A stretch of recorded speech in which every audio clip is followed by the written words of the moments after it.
Peter McGuire with us this morning. Peter, very good morning to you. I think once the tension has settled, the age-old problem is back, isn't it? That oil demand is not as much as the supply. Absolutely, and good morning, Tamana.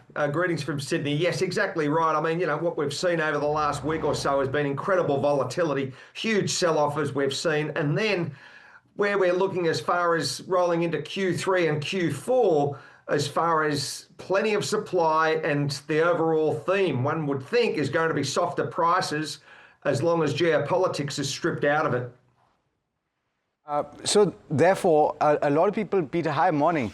A lot of people talking about $10, which was a risk premium, which has evaporated pretty quickly. The question is, directionally, does it stay range bound if nothing else occurs below that $70 per barrel mark? Well, Alex, good to see you. I think it will. I think it's going to be more drawn to the downside as far as price. The overall picture is we've got plenty of supply, OPEC Plus, and of course, President Trump being very, I think, anchored on the point of where he sees production in the US. So there's going to be no shortage out there. If you strip out any, geopolitics, if everything comes to some form of order, and he scolded what he said to Israel and to Iran, he's not going to take a back seat. He's told them what he expects to happen from a ceasefire perspective. So I think that war premium and everything is going to be stripped right out. And I think there's going to be further softness, certainly for the rest of this week and then leading into Q3 next week.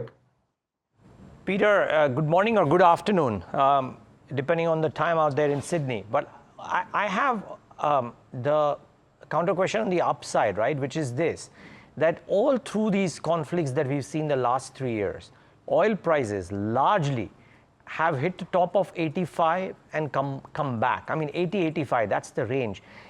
Are we to assume that no matter how stressful the conflict is right now, the markets in their wisdom believe that the upside levels of 3 digits for oil prices are history?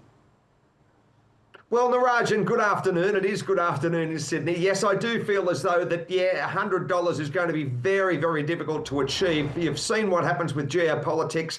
This is one of the biggest issues that we've seen in the last matter of years as far as over the last matter of days. So I'm not sure that anything really, unless it was dramatically geopolitics and weather outages and, it was a combination of many different factors.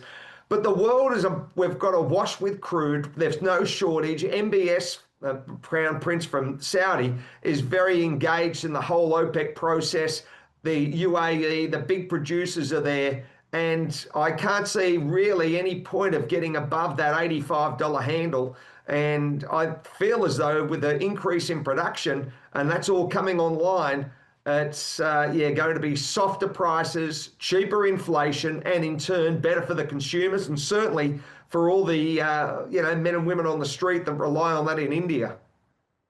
I do want to go to the US, and this is a completely different story, Peter, and I'm asking in the context of Treasury yields and in the context of the dollar, and this has to do with the big beautiful bill. Seemingly the way that it's being constructed would require a significant amount of debt which gets pushed down the road if that gets passed. I'm just wondering about the implications, because global investors aren't going to take that for very long, right? So very quickly, a view on treasuries, will there be an outflow? And what happens to the dollar directionally? Does it continue to weaken? I would think the dollar will weaken, and it will considerably. It's back under 98 now, Alex, and we've had a big washout over the last couple of sessions.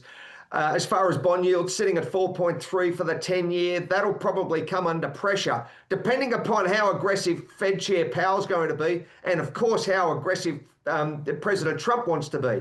He's now saying that he wants in excess of 100 basis points of cuts. So that's where it sits. So there's really an argument here between the two men and who's going to be the first to blink. Now, there are some Fed members that are saying they want to see cheaper rates by July, and Fed Chair Powell saying he'll probably be pushing it back. So I think that sometime in Q3 we could have some form of launch. But if it doesn't happen, I think Q4 is where you're going to see cuts, September and October.